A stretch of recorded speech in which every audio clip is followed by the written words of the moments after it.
برادران اہل سنت، السلام علیکم ورحمۃ اللہ تعالی وبرکاتہ۔ حامدا ومصلیا ومسلما اما بعد فاعوذ باللہ من الشیطان الرجیم، بسم اللہ الرحمن الرحیم۔ وعلمک ما لم تکن تعلم وکان فضل اللہ علیک عظیما۔ وفی مقام آخر، انا نحن نزلنا الذکر وانا له لحافظون۔ صدق اللہ العظیم وصدق رسولہ النبی الامین المتین المعین الکریم۔ بارگاہ رسالت مآب صلی اللہ تعالی علیہ وسلم میں درود و سلام کا ہدیہ پیش کریں۔ اللہ رب محمد صلی اللہ علیہ وسلم، نحن عباد محمد صلی اللہ علیہ وسلم، صلاۃ و سلام علیک یا رسول اللہ صلی اللہ تعالی علیہ وسلم۔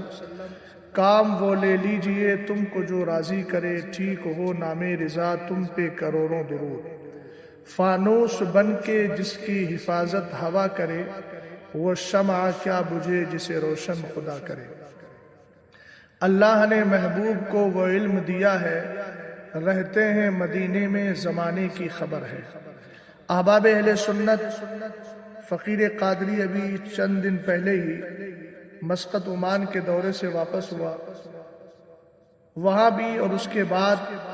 انڈیا میں آنے کے بعد بھی سوشل میڈیا پر دیوبندی مولوی نام نہاد مفتی طارق مسعود کی ایک کلپ،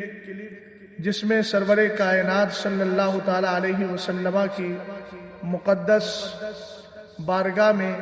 بیہودہ کلمات اور توہین آمیز جملے بولے گئے، اور ساتھ ہی قرآن پاک کے اندر شکوک و شبہات پیدا کرنے اور یہ کہنے کی جسارت بیجا کی گئی کہ قرآن پاک میں دور رسالت مآب صلی اللہ تعالی علیہ وسلم سے ہی کچھ گرامر اور نحوی قاعدوں کی غلطیاں چلی آ رہی ہیں۔ حضور اکرم صلی اللہ تعالی علیہ وسلم معاذ اللہ پڑھے لکھے نہیں تھے۔ اس بنیاد پر سرور کائنات صلی اللہ علیہ وسلم نے ان غلطیوں کی اصلاح نہیں کی اور ان کا کریکشن نہیں کرایا اور ان کو درست نہیں کرایا، جس کی بنیاد پر 1400 سال سے زائد ہو گئے وہ غلطیاں توارثاً یوں ہی چلی آ رہی ہیں۔ العیاذ باللہ، العیاذ باللہ، العیاذ باللہ۔ ہم اہل سنت والجماعت بفضلہ تعالی یہ عقیدہ رکھتے ہیں، اللہ رب العزت کا مقدس قرآن ہر جہت سے کامل ہے اور اس میں کسی قسم کی کوئی کمی، نقص اور عیب نہیں ہے، اور اللہ تعالی کا مقدس قرآن کسی بھی اعتبار سے خامی اور غلطی اس میں نہیں پائی جاتی ہے۔ خود اللہ تعالی نے بھی فرمایا، لا یاتیہ الباطل من بین یدیہ ولا من خلفہ تنزیل من حکیم حمید، یعنی یہ مقدس قرآن ہے جس میں باطل کسی بھی جہت سے داخل نہیں ہو سکتا۔ دیوبندی مولوی نے سب سے زیادہ زور اس بات پر دیا ہے کہ حضور اکرم نور مجسم رحمت عالم صلی اللہ تعالی علیہ وسلم امی تھے اور آپ کو لکھنا اور پڑھنا نہیں آتا تھا، جس کا واضح مطلب یہ ہے کہ سرور کائنات صلی اللہ تعالی علیہ وسلم کی جانب العیاذ باللہ جہالت کی نسبت کی گئی، جبکہ لفظ امی کے تعلق سے ہمارے مفسرین نے مختلف تفاسیر میں اپنے اپنے اندیے دلائل کی روشنی، براہین کی روشنی میں پیش کیے ہیں۔ سرور کائنات صلی اللہ تعالی علیہ وسلم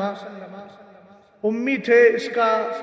قطعاً یہ مطلب نہیں ہے کہ حضور پاک صلی اللہ تعالی علیہ وسلم کو کے لیے معاذ اللہ جہالت پائی جاتی تھی، جس طریقے سے اس شخص نے اظہار کیا ہے، جبکہ مفسرین کا کیا اندیہ اور نظریہ ہے اس سلسلے میں ہم مفسرین کی بارگاہ کی طرف آپ حضرات کو لے کر چلتے ہیں۔ تفسیر کشاف جو حوالے کے اعتبار سے ایک مضبوط تفسیر مانی جاتی ہے، اس میں سرور کائنات صلی اللہ تعالی علیہ وسلم کے امی ہونے کے بارے میں بھی بڑی مضبوط تفصیل پیش کی گئی ہے۔ اسی طریقے سے ایک تفسیر ہے جس کا نام ہے حدائق الروح والریحان فی روابی علوم القرآن۔ اس کے اندر سرور کائنات صلی اللہ تعالی علیہ وسلم کے امی ہونے کا معنی بتاتے ہوئے آیت کریمہ ہے الذین یتبعون الرسول النبی الامی۔ یہاں فرمایا کہ نبی امی سے مراد سرور کائنات صلی اللہ تعالی علیہ وسلم، اور اس کے بعد فرمایا امی سے مراد الذی لم یمارس القراءۃ والکتابۃ، یعنی امی سے مراد یہ ہے کہ جنہوں نے قراءت اور کتابت لکھنے اور پڑھنے کی مشق و ممارست نہ کی۔ اس کی حکمت ابھی ہم اور تفسیروں میں بیان کریں گے کہ سرور کائنات صلی اللہ علیہ وسلم نے اگر مشق و ممارست کی ہوتی تو پچھلے زمانے کی جو کتابیں تھیں ان کتابوں کے حوالے سے کوئی کہہ سکتا تھا کہ انہوں نے پچھلی کتابوں کا مطالعہ کیا اور اس کے حوالے سے گفتگو کر رہے ہیں۔ اور اس کے بعد فرمایا وَمَعَ ذَلِكَ جَمَعَ عُلُومَ الْأَوَّلِينَ وَالْآخِرِينَ، اگرچہ سرور کائنات صلی اللہ علیہ وسلم نے کتابت اور قراءت کی مشق و ممارست نہیں کی، مگر اس کے باوجود بھی آپ نے اولین و آخرین کے علوم کو جمع فرما لیا۔ اسی طریقے سے یہ ہمارے پاس تفسیر روح البیان ہے علامہ اسماعیل حقی کی۔ انہوں نے امی کی وضاحت میں اور اس کی تفسیر میں فرمایا الامی الذی لا یکتب ولا یقرأ، یعنی امی اس کو کہتے ہیں جو نہ لکھے نہ پڑھے۔ لیکن اب اس کا مطلب یہ نہیں کہ سرور کائنات صلی اللہ علیہ وسلم علم سے اور لکھنے سے معاذ اللہ بالکل خالی ہے، بلکہ آپ نے فرمایا وَقَوْنُهُ علیہ السلام امیًا من جملۃ معجزاتہ، حضور علیہ السلام کا امی ہونا یہ آپ کے معجزات میں شامل ہے۔ کیسے شامل ہے؟ فرمایا فَإِنَّهُ علیہ السلام لو كان يحسن الخط والقراءة لصار متهما بأنه ربما طالع في كتب الأولين والآخرين فحصل هذه العلوم بتلك المطالعة۔ فرمایا کہ سرور کائنات صلی اللہ علیہ وسلم کا امی ہونا آپ کے معجزات میں اس لیے ہے کہ اگر آپ اچھی طرح لکھتے اور پڑھتے یعنی مشق و ممارست کرتے آپ تو ضرور آپ پر یہ تہمت لگائی جاتی کہ انہوں نے اولین و آخرین کی کتابوں کا مطالعہ کر لیا ہے، اور آج جو یہ علوم بول رہے ہیں یہ سب اسی مطالعے کا نتیجہ ہے۔ لیکن جب آقا کریم علیہ السلام یہ مقدس قرآن لے کر آئے فلما اتا بهذا القرآن العظیم المشتمل على علوم الاولین والآخرین من غیر تعلم ومطالعة كان ذلك من جملة معجزاته الباہرہ، لیکن جب سرور کائنات صلی اللہ علیہ وسلم رب کی بارگاہ سے یہ مقدس قرآن لائے جس میں اولین و آخرین کا علم شامل ہے، اور آپ نے پڑھا بھی نہیں مطالعہ بھی نہیں کیا پچھلی کتابوں کا، تو ظاہر سی بات ہے کہ جس نبی نے کسی درسگاہ میں بیٹھ کر کے علم حاصل نہ کیا ہو، پچھلی کتابوں کا مطالعہ نہ کیا ہو اور اس قراءت و کتابت کی مشق و ممارست نہ کی ہو، وہ اتنا مقدس قرآن کہ جس کے اندر فصاحت و بلاغت کا اعلیٰ درجہ پایا جاتا ہے، اور ساتھ ہی وہ اخبار بالمغیبات غیب کی خبریں بھی دیتا ہے، ایسا مقدس قرآن لانا یہ حضور علیہ السلام کے عظیم معجزات میں شامل ہے۔ اسی طریقے سے ہمارے پاس یہ حاشیہ علامہ ساوی جو تفسیر جلالین پر حاشیہ ہے، حاشیہ ساوی، اس کے اندر بھی سرور کائنات صلی اللہ تعالی علیہ وسلم کے امی ہونے کی وضاحت اور تفسیر کرتے ہوئے فرمایا الذی لا یقرأ ولا یکتب، امی وہ جو نہ پڑھے نہ لکھے۔ اب سرکار علیہ السلام کو امی کیوں کہا جاتا ہے؟ فرمایا نصب اما للأمی لأنہ باق علی حالتہ التي ولد علیہا، یعنی سرور کائنات صلی اللہ علیہ وسلم کو امی یعنی ماں کی طرف نسبت کرتے ہوئے کہا جاتا ہے، اس لیے کہ سرور کائنات صلی اللہ علیہ وسلم جب اپنی والدہ محترمہ کے بطن پاک سے پیدا ہوئے تھے، اس کے بعد سے لے کر اب تک جس طرح آپ نے اس وقت کسی مدرسے کی تعلیم حاصل نہیں کی اور کسی درسگاہ میں بیٹھ کر زانوئے ادب طے نہیں کیا، اسی طریقے سے سرور کائنات صلی اللہ علیہ وسلم نے اعلان نبوت تک بھی آپ اسی حالت پر باقی رہے۔ اور یہ معجزہ اس اعتبار سے ہے کہ جس نے کسی سے علم حاصل نہیں کیا بلکہ اس کے رب نے اس کو علم دیا ہے۔ وَالرحمن علم القرآن، اللہ تعالیٰ نے اپنے حبیب کو، انسان یعنی حبیب پاک کو قرآن سکھا دیا۔ وَعَلَّمَكَ مَا لَمْ تَكُنْ تَعْلَمْ، محبوب آپ جو نہیں جانتے تھے اللہ نے وہ سب کچھ سکھا دیا۔ تو یہ معجزہ ہے کہ جس نے دنیا میں کسی سے نہیں پڑھا، لیکن جب علم لے کر کے آیا تو پڑھے لکھے لوگوں کی عقلیں دنگ رہ گئی اور فصاحت و بلاغت پر ناز کرنے والے لوگوں کی زبانیں گونگی ہو گئی۔ فرماتے ہیں ایک نسبت تو یہ ہے، دوسری اے لأم القرى، یعنی سرکار علیہ السلام کو امی اس لیے کہا جاتا ہے کہ آپ منسوب ہیں ام قرى کی جانب، اور ام قرى سے مراد وہی مکہ، یعنی ام قرى مکہ شریف ہے، لِقَوْنِهِ وُلِدَ بِهَا، اور حضور علیہ السلام مکہ شریف میں پیدا ہوئے تو اس اعتبار سے آپ کو امی کہا جاتا ہے۔ جیسے کوئی دہلی میں پیدا ہوا تو دہلوی کہا جائے، بریلی میں پیدا ہوا تو بریلوی کہا جائے، اسی طریقے سے سرور کائنات صلی اللہ علیہ وسلم چونکہ مکہ شریف میں پیدا ہوئے اور مکہ شریف کا نام ام القرى بھی ہے، اس لیے آپ کو امی کہا گیا۔ اسی طریقے سے یہ ہمارے پاس الجامع لاحکام القرآن، جس کو تفسیر قرطبی کہا جاتا ہے، امام قرطبی نے بھی اس سلسلے میں تفسیر پیش کی، فرمایا الامی ہوا منسوب الی الامۃ الامیہ التي هي على اصل ولادتها لم تتعلم الکتابۃ ولا قراءۃ۔ فرمایا کہ سرکار علیہ السلام کو امی جو کہا جاتا ہے وہ ان کی قوم کی جانب نسبت کرتے ہوئے، چونکہ حضور علیہ السلام ان لوگوں کے بیچ آئے تھے جو لکھنا اور پڑھنا نہیں جانتے تھے، اور وہ اصل ولادت کے اعتبار سے ایسے ہی تھے، انہوں نے نہ کتابت سیکھی تھی نہ قرات۔ یہ ابن عزیز نے کہا، اور عبداللہ ابن عباس رضی اللہ تعالی عنہما فرماتے ہیں کانا نبیکم صلی اللہ علیہ وسلم امیًا لا یکتب ولا یقرأ ولا یحسب، سرکار علیہ السلام امی ہے اس لیے کہ آپ لکھتے اور پڑھتے نہیں۔ اس کا مطلب میں نے بتا دیا کہ کتابت اور اپنے کتابت اور عدم قرات، یعنی کتابت و قرات پر ممارست نہ کرنا اور اس کے بعد ایسا علم لانا، یہ حضور علیہ السلام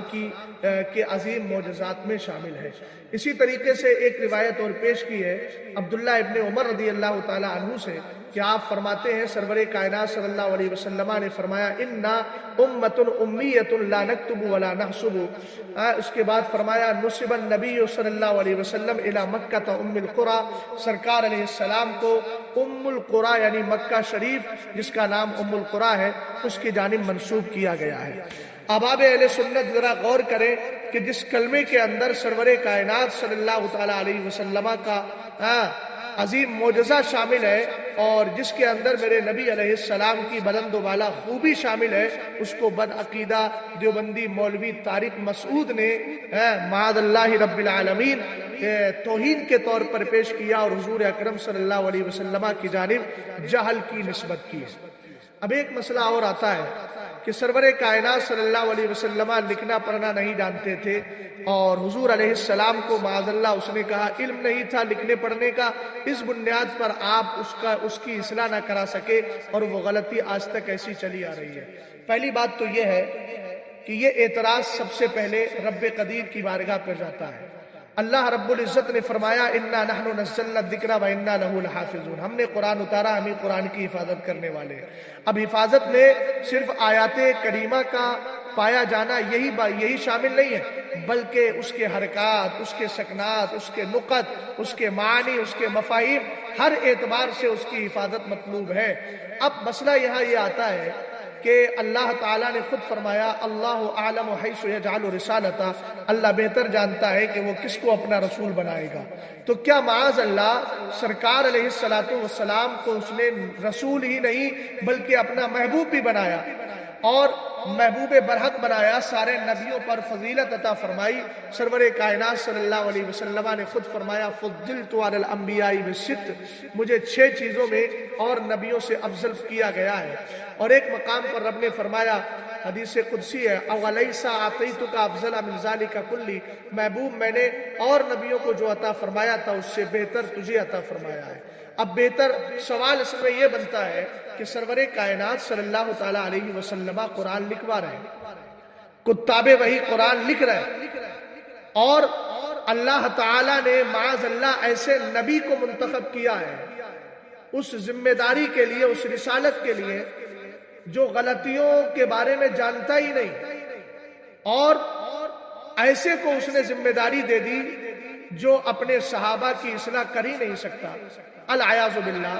تو یہ پہلا اعتراض رب قدیر کی بارگاہ میں۔ دوسری بات، سرور کائنات صلی اللہ تعالیٰ علیہ وسلم کی رسالت پر بھی انگلی اٹھ رہی ہے کہ حضور جو پیغام لے کر آئے تھے معاذ اللہ، آپ نے اس ادائے رسالت اور اپنی ذمہ داری کی ادائیگی میں العیاذ باللہ کوتاہی برتی، اور جو غلطی تھی اس کو غلطی ہی رہنے دیا۔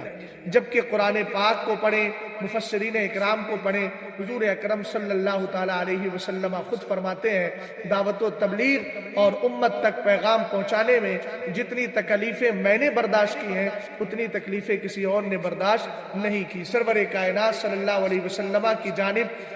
رسالت کے معاملے میں کسی بھی کوتاہی کا تصور کرنا کسی مومن کا ہرگز مشغلہ اور کام اور عقیدہ اور نظریہ نہیں ہو سکتا ہے۔ تیسری بات یہ ہے کہ 1400 سال گزر گئے، قرائے سبا بھی گزرے، صحابہ اکرام کی جماعت بھی گزری، ان میں ایک ذات مولا کائنات کی انا مدینۃ العلم وعلی بابوہا، اتنی بڑی ذات گزری جنہوں نے علم نحو کے اصول اور ضابطوں کو وضع کر کے ابو الاسود دوعلی رضی اللہ تعالی عنہ کو یہ ذمہ داری دی۔ ایسے مولا کائنات ان کے دور میں 2 بار تدوین قرآن ہوئی، ایک بار حضرت ابوبکر صدیق اکبر کے دور میں، ایک بار حضرت عثمان غنی کے دور میں، اس غلطی کو غلطی ہی رہنے دیا معاذ اللہ رب العالمین۔ تو ایسے صحابہ اکرام جن کے علم پر آج ساری کائنات کو ناز ہے، ان کی ذات پر بھی اعتراض وارد ہوتا ہے۔ خود میرے نبی علیہ السلام کی ذات دیکھی جائے تو اللہ تعالیٰ نے مصطفیٰ کریم علیہ السلام کو وہ علم دیا ہے جس علم میں اولین و آخرین کا علم بھی شامل ہے۔ خود مفسرین کی بارگاہ میں چلیں، اللہ تعالیٰ نے جو قرآن میں ارشاد فرمایا وَعَلَّمَكَ مَا لَمْ تَكُنْ تَعْلَمْ وَكَانَ فَضْلُ اللَّهِ عَلَيْكَ عَظِيمٌ، اے محبوب آپ جو نہیں جانتے تھے آپ کے رب نے آپ کو وہ بھی بتا دیا ہے۔ اس کے بارے میں تفسیر کشاف کے اندر موجود ہے، وَعَلَّمَكَ مَا لَمْ تَكُنْ تَعْلَمْ کی تفسیر میں من خفیات الامور وضمائر القلوب، یعنی محبوب جو چھپے ہوئے معاملات ہیں اور جو دلوں کے راز ہیں وہ بھی اللہ تعالیٰ نے آپ کو بتا دیے۔ اور من امور الدین والشرائع، دین کے امور اور شریعتوں کے جو معاملات ہیں وہ بھی اللہ تعالیٰ نے آپ کو عطا فرما دیے۔ اب ان میں کوئی ایسی چیز نہیں رہی، جب دلوں کے راز مدینے کے تاجدار جانتے ہیں تو پھر ایسی صورت میں لنصفہم بالناسیہ اگر قانون اور ضابطے کے خلاف ہے العیاذ باللہ، تو ایسی صورت میں حضور اس کو بھی جانتے ہیں، اس کے بارے میں نہ جاننا العیاذ باللہ یہ حضور علیہ السلام کی بارگاہ میں جہالت کی نسبت کرنا ہے۔ دوسرے مفسر دیکھیے وَعَلَّمَكَ مَا لَمْ تَكُنْ تَعْلَمْ کے تعلق سے تفسیر خازن کے اندر ارشاد فرمایا گیا وَعَلَّمَكَ مَا لَمْ تَكُنْ تَعْلَمْ یعنی من احکام الشرع و امور الدین، وقیل عَلَّمَكَ من علم الغیب ما لم تكن تعلم، وقیل معناه وعلمك من خفیات الامور واطلعك على ضمائر القلوب وعلمك من احوال المنافقین وکیدهم ما لم تكن تعلم۔ سرور کائنات صلی اللہ علیہ وسلم کو ان کے رب نے وہ بتا دیا جو وہ نہیں جانتے تھے، یعنی شریعت کے حکام بھی بتا دیے، دین کے امور بھی بتا دیے،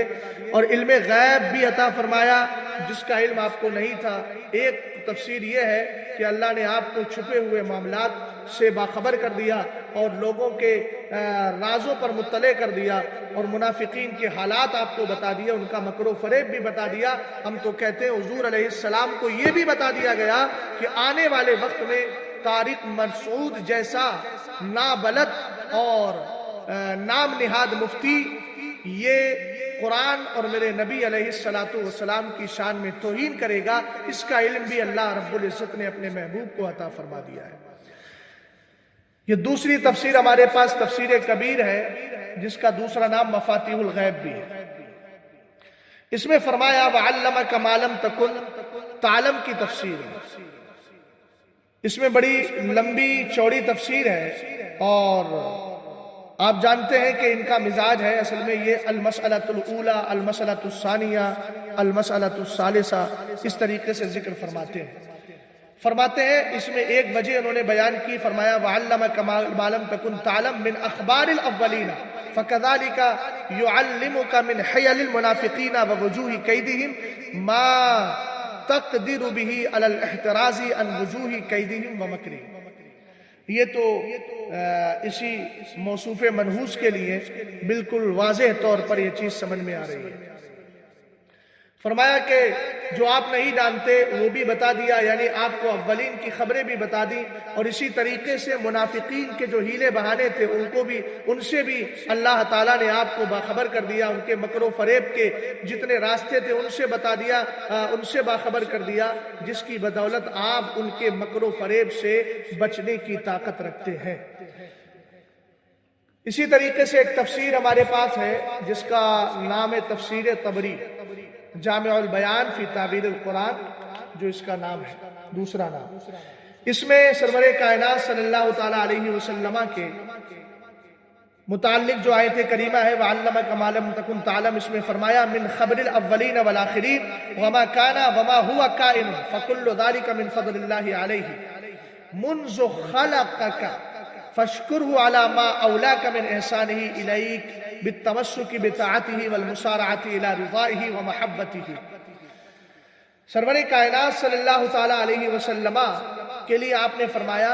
کہ رب نے جو کہا کہ وَعَلَّمَكَ مَا لَمْ تَكُنْ تَعْلَمْ من خبر الاولین والآخرین، اس میں اولین و آخرین کی خبریں شامل ہیں، وما کان وما ہوا کائن، جو ہو چکا ہے جو ہوگا اس کا بھی علم اللہ تعالیٰ نے اپنے محبوب کو عطا فرما دیا ہے۔ اسی لیے سرور کائنات صلی اللہ علیہ وسلم ایک حدیث میں ارشاد فرماتے ہیں ان اللہ تعالی رفع لی الدنیا فانا انظر الیہا والی ما هو کائن فیہا کانما انظر الی کفی ہذہ، اللہ نے میرے لیے ساری کائنات کو اٹھایا تو میں دنیا اور قیامت تک دنیا میں جو کچھ ہونے والا ہے اس کو ایسے دیکھتا ہوں جیسے اپنے ہاتھ کی ہتھیلی کو دیکھا کرتا ہوں۔ ایک مقام پر آپ نے فرمایا ان اللہ تعالی وضع کفہ بین کتفی فوجدت برد اناملہ بین صدیہ فتجلی لی کل شیء وعرفت، اللہ نے اپنا دست قدرت میرے دونوں شانوں کے بیچ رکھا تو میں نے ہر چیز میرے لیے روشن ہو گئی اور میں نے ہر چیز کو جان بھی لیا، پہچان بھی لیا۔ اسی طریقے سے تفسیر ابو سعود جو بڑی مشہور اور زبردست تفسیر ہے، اس میں سرور کائنات صلی اللہ علیہ وسلم کے علم کے تعلق سے فرمایا گیا وَعَلَّمَكَ مَا لَمْ تَكُنْ تعلم کی تفسیر کرتے ہوئے فرمایا گیا وَعَلَّمَكَ بِالْوَحْيِ مِنْ خَفِيَّاتِ الْأُمُورِ الَّتِي مِنْ جُمْلَتِهَا وُجُوهُ إِبْطَالِ كَيْدِ الْمُنَافِقِينَ أَوْ مِنْ أُمُورِ الدِّينِ وَأَحْكَامِ الشَّرْعِ مَا لَمْ تَكُنْ تَعْلَمْ ذَلِكَ إِلَى وَقْتِ التَّعْلِيمِ وَكَانَ فَضْلُ اللَّهِ عَلَيْكَ عَظِيمًا إِذْ لَا فَضْلَ أَعْظَمُ مِنَ النُّبُوَّةِ الْعَامَّةِ وَالرِّيَاسَةِ التَّامَّةِ۔ فرمایا یہاں پر اللہ نے آپ کو بتا دیا وحی کے ذریعے مخفی امور کے بارے میں جن میں منافقین کے مکر و فریب کو باطل کرنے کے راستے بھی شامل ہیں اور دین کے معاملات بھی شامل ہیں اور شریعت کے احکام بھی شامل ہیں۔ معلوم تکن تعلم جو آپ نہیں جانتے تھے، یہ اس کا تعلق تعلیم وقت تعلیم تک ہے، جب تک اللہ نے آپ کو علم نہیں دیا، لیکن اس کے بعد جب علم مل گیا تو آپ سب کچھ جانتے ہیں۔ اسی طریقے سے یہ ہمارے پاس حاشیہ ساوی ہے جو تفسیر جلالین پر ہے، اس میں سرور کائنات صلی اللہ تعالیٰ علیہ وسلم کے تعلق سے جو اللہ نے فرمایا وَعَلَّمَكَ مَا لَمْ تَكُنْ تَعْلَمْ، اس کی تفسیر میں فرماتے من الاحکام والغیب، یعنی اللہ نے آپ کو احکام کا علم بھی دیا اور غیب کا علم بھی عطا فرمایا ہے۔ یہ تو سرور کائنات صلی اللہ علیہ وسلم کے علم کے تعلق سے بات رہی۔ سرور کائنات صلی اللہ علیہ وسلم ان ساری چیزوں کو جانتے ہیں۔ اب سب سے مین پوائنٹ جو ہے وہ یہ ہے کہ طارق مسعود نے قرآن پاک کی آیت کریمہ لَنَصْفَهُمْ بِالنَّاصِیَہ، اس آیت کو لے کر کہا کہ یہ کریکشن نہیں کرایا گیا، العیاذ باللہ۔ پہلی بات میں اس میں عرض کرتا چلوں کہ قرآن پاک کو ہم نحو کے اعتبار سے نہیں جج کریں گے، بلکہ نحو کو قرآن پاک کے اعتبار سے جج کریں گے، اس لیے کہ قرآن کا وجود یا قرآن پاک نحو کا محتاج نہیں ہے، بلکہ نحو قرآن کا محتاج ہے، چونکہ تبیان لکل شیء، قرآن ہر چیز کا روشن بیان ہے جس میں علم بھی شامل ہے، علم نحو بھی شامل ہے۔ دوسری بات یہ ہے کہ جس شخص کو لنسفعن بالناصیہ کی وضاحت اور اس کی تفسیر علم نحو کے اعتبار سے معلوم نہیں ہے، اور وہ ظاہر بھی ہے، دنیاوی اعتبار سے دیکھنے والا ہے، تو ہو سکتا ہے کل کو وہ قرآن پاک کی اس آیت کے بارے میں بھی کہے جو اللہ نے ارشاد فرمایا سورہ یوسف میں، وَقَالَ نِسْوَةٌ فِي الْمَدِينَةِ امْرَأَتُ الْعَزِيزِ تُرَاوِدُ فَتَاهَا عَن نَفْسِهِ قَدْ شَغَفَهَا حُبًّا۔ کہا دیکھو یہاں قالا ہے، صیغہ واحد مذکر غائب،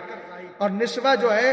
یہ مؤنث حقیقی ہے، تو کہے گا مؤنث حقیقی کے ساتھ یہاں پر اللہ رب العزت نے قرآن میں جو ہے وہ العیاذ باللہ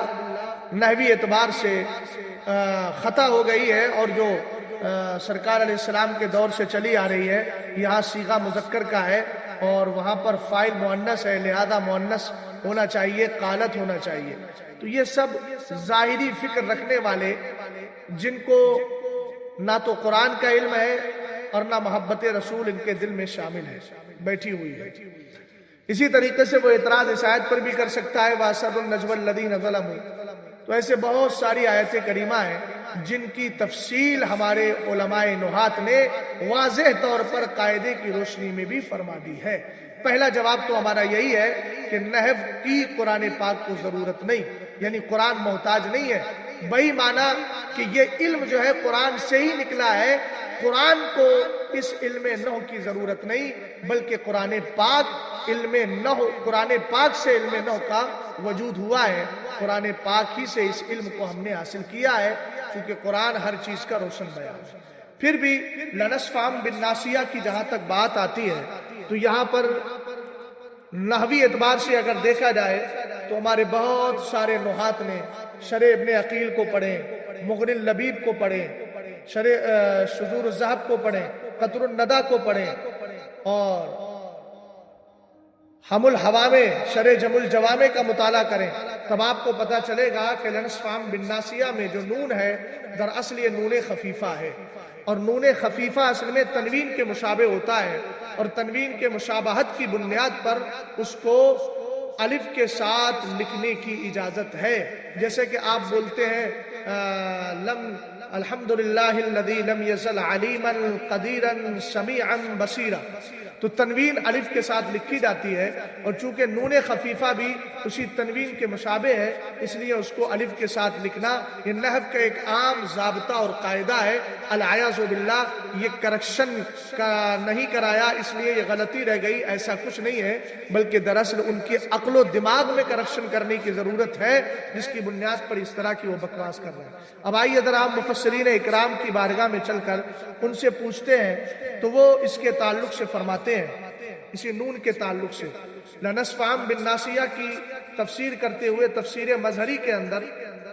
حضرت قاضی محمد ثناء اللہ عثمانی حنفی مظہری پانی پتی رحمت اللہ تعالی علیہ ارشاد فرماتے ہیں لنسفعن بالناصیہ کی تفسیر میں جواب للقسم لفظا وللشرط معنی، فرمایا لنسفعن جو ہے یہ قسم کا جواب ہے لفظاً اور شرط کا جواب ہے معنی۔ وَيُكْتَبُ النُّونُ الْخَفِيفَةُ كَتَنْوِينِ الْمَنْصُوبِ عَلَى سُورَةِ الْأَلِفِ، اور فرمایا لنسفعن میں چونکہ لنسفعن نون خفیفہ ہے، جو تاکید کے لیے دو نون آتے ہیں، نون خفیفہ اور نون ثقیلہ، جو مشددہ ہوتا ہے اور یہ خفیفہ ہوتا ہے، یعنی ساکن ہوا کرتا ہے، تو اس کے لیے فرمایا وَيُكْتَبُ النُّونُ الْخَفِيفَةُ كَتَنْوِينِ الْمَنْصُوبِ عَلَى سُورَةِ الْأَلِفِ، فرماتے ہیں نون خفیفہ ایسے ہی لکھا جاتا ہے الف کے ساتھ جیسے اس میں منصوب کی تنوین لکھی جاتی ہے، جو میں نے ابھی مثال دی علیمن، خبیرن، بصیرن، سمیعن، سراجن، منیرہ وغیرہ، یہ تفسیر مظہری ہو گئی۔ دوسری ہمارے پاس یہ تفسیر ہے جس کا نام ہے تفسیر روح المعانی، بڑی مشہور تفسیر ہے، اس میں فرمایا گیا لنصفعن بالناصیہ کی تفسیر میں فرمایا وقرأ محبوب و ہارون کلاہما عن ابی عمر لنصفعن بالنون الشدیدہ.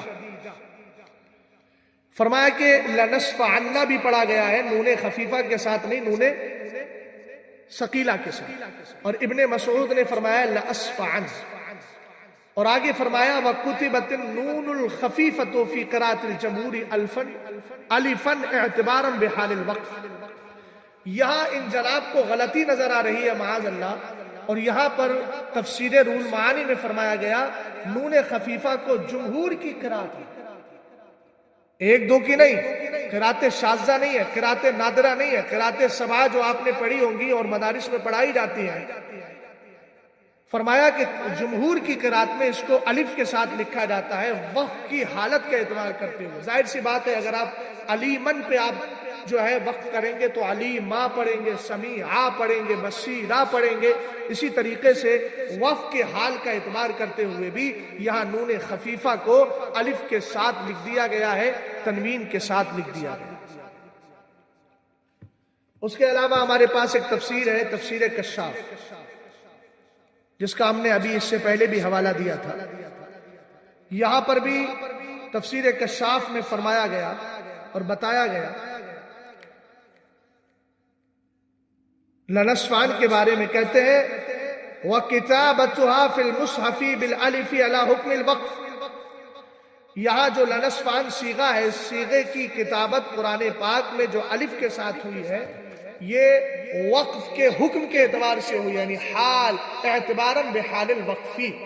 وقف کے حال کا اعتبار کرتے ہوئے. یہاں تک تو بات ہو گئی. 3 یہاں پر پوائنٹس تھے، اس پر میں نے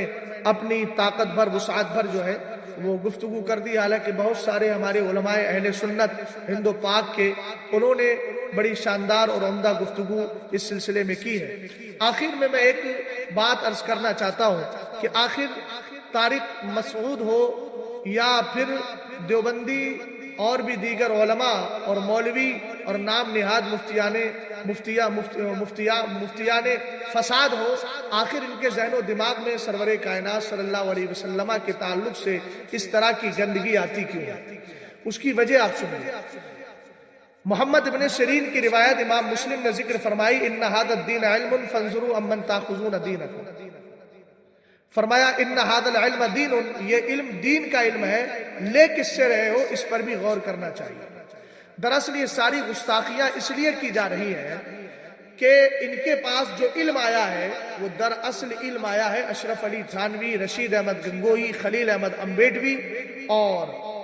اسی طریقے سے قاسم نانوتوی. تو ظاہر سی بات ہے کہ جس قوم کے پیشوا ہی سرکار علیہ السلام کی گستاخیاں اپنی کتابوں میں لکھ کر گئے ہوں اور گالیاں بک کر گئے ہوں، ایسے لوگوں کی جو ذریت ہے اور ان کے جو پیروکار ہیں ان سے گستاخیاں ہونا یہ کوئی حیرت کی بات نہیں ہے.